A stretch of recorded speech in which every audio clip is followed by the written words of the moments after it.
It's the match made in heaven and the match made in hell. Yeah, SummerSlam's coming up.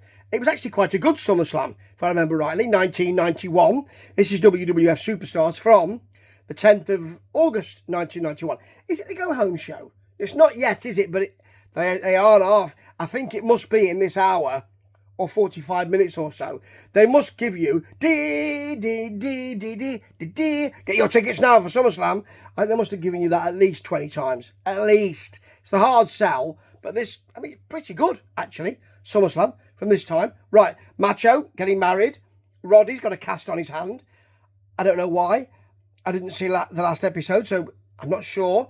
The Big Boss Man is facing, I don't know. It doesn't matter. Squash matches. That's what it is, you see. Yeah, the last Superstars we saw had Roddy Piper versus the model Rick Martel. Yes, I am a model. But this doesn't have any of those top draw matches. They're all squash matches. And the Mountie is ready for his jailhouse match. Remember that at SummerSlam. The Mountie loses, and I'll tell you what, his work when he goes to get fingerprinted and thrown in the cell, it's brilliant. Brilliant. Right, big posting here from the boss man. Big shot, big boot, side slam, done. It's a bore. And then he handcuffs. It's weird, isn't it? He used to, when he first came in, he carried a ball and chain. He carries a big stick, a ball and chain too. Not now he doesn't, but he did when he first came out with Slick and Akeem. And he was a bad guy. He used to tie them or handcuff them to the ring and beat them with a nightstick. Now he's a good guy. He handcuffs them to the ring, fiddles about with the nightstick, and then leaves. It's a bit weird. At least give him at least give him the keys so we can get out.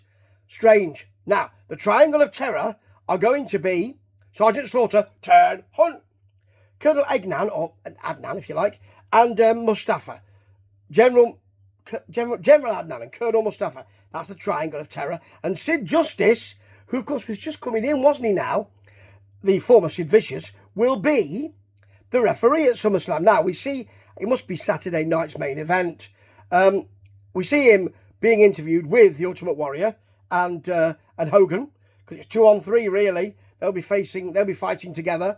And the implication is from Mean Gene, I think it is, that he didn't seem to be very happy last week when the Triangle of Terror tried to recruit him, but now he seems a lot happier because he's just held Hogan and the Warrior's arms up in that kind of "we've won" stance. Gets very angry. As he says, the Warrior is someone who's as intense as him. When he says intense, do you mean just can't get the words out? I'll tell you what, he's spitting crazy. You can see the droplets in the air. Yeah, and then we've got, he says you see that justice is served. Justice is served. Yeah, and then we see Hogan and Warrior. Hogan does his bit. Warrior is off screen for some of this. Back and snarling. Yeah. Then we got Brian Jewell and Louis Spicolli. Yeah, who would become popular now, sadly passed, of course, but would become popular in ECW and has a name, the Spicolli driver, a move named after him, versus the Beverly Brothers, remember them? With John Tolos, the coach, the Golden Greek, as he used to be called, in the corner. Remember that? He's also Perfect's coach at this point, and we are going to have at SummerSlam the superb Hart versus Bret Hart. Yes, Bret Hart versus Bret Hart match. Well, some talk about his ego and say he could have done that. I couldn't possibly comment on that. But Hart versus Perfect match, where Hart beats him for the Intercontinental Championship, and it was revealed afterwards that Perfect could barely move because he had a bad back, and yet pulled out a superb match, which was a bit odd because at the end he pulls his singlet off, doesn't he, Bret? And you see him with little knickers. It's a bit weird after a great match like that. But anyway, here is John Tolos with Bo and Blake, the Beverly Brothers.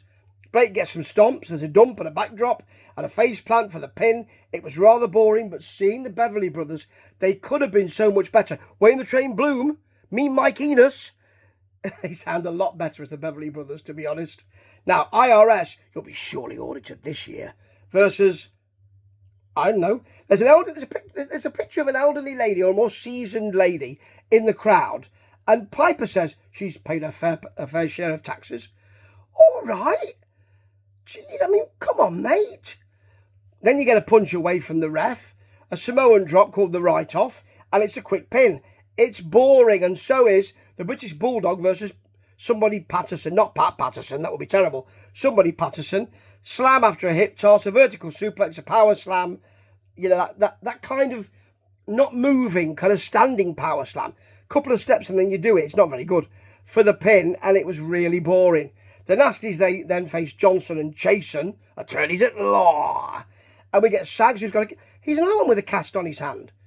No one mentions why. There's a big knobs clothesline. LOD are pick. They've got at SummerSlam a no rules match coming up, which the Nasties love because you're just not nasty enough, LOD. LOD, they love it. We love that. We love that idea. Of course they do. They both love it. I can't remember how that match went, so it can't be very good because I remember SummerSlam 91 quite well, to be honest. Anyway, yeah, either Johnson or Chasen, doesn't matter which, are taken to Pity City. You know that. There's a rather poor knobs power slam for the pin. Well, at the same time, McMahon and Piper are talking about Savage's bachelor party and who might be invited, including Sensational Sherry. She might be invited because he's a kind of old flame, isn't she, you see? And they're talking about it so much, they miss the pin. We do see the pin in replay, but they miss the pin. And they're not bothered. They're just talking. They're not bothered because they know that the Nasty Boys will win. They don't give a damn. It's just ridiculous. Graves then... Grave? Peter Graves... No, Jake is then in a graveyard now with smoke machines and all that. This is a weird promo because you know that he's been put in a casket by The Undertaker, the Ultimate Warrior, and he struggled to get that out of his mind.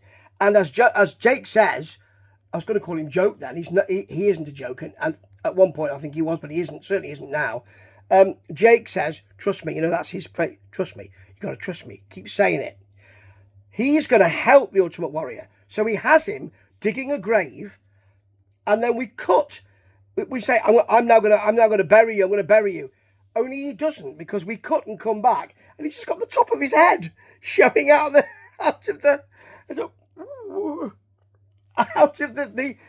soil. It's a bit weird. Then he leaves him there, and I think if I remember rightly, the idea was that he was actually wasn't he in league with The Undertaker because he's gone bad. I mean, these are his last days with the WWF, aren't they? He'll go to WCW after this, won't we? And we'll have the spin the wheel, make a deal, which everyone was dead excited about. And he was going to face Stinger. And it was a coal miner's glove match. It was bloody awful. Then he goes to the AAA, doesn't he? AAA. And I need to watch some of those matches because they're apparently very good and I've never seen them. So anyway, that's what we got. It's a weird vignette. But they're doing something a bit more than just, here's the barbershop, here's the funeral parlour. You know, it's at least something a bit different. And to see The Undertaker, to see the Ultimate Warrior, should I say, buried just here, so his eyes are peeping out, it's a bit weird, but good. And very, very funny. Now, back to the terrible matches. It's Ted DiBiase versus Bobby Jones. There's a big clothesline, a big power slam. Apparently Virgil is hungry. And Savage says, "Get him a sandwich." That's great. Now, I wonder who's going to win. Bobby Jones could win this and win the $1 million belt. No, because Virgil's going to win that at SummerSlam, isn't he? So it's a $1 million dream, and that's the pin. That's it. That is your Superstars from the 10th of August, 1991. It wasn't good, but it was fun. And they were trying to do something else. It has a sense of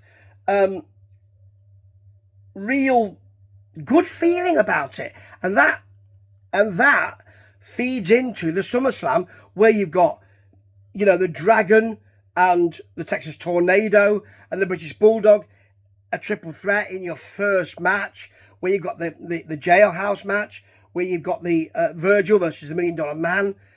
I mean, the main events, both main events, I wouldn't bother, I'd turn off. But up till then, it's a great, great card. It's not a patch on the Royal Rumble 1992, however. Oh no, that's a separate matter. But this sounds like they're having such a good time. And so did I. Ta-ta.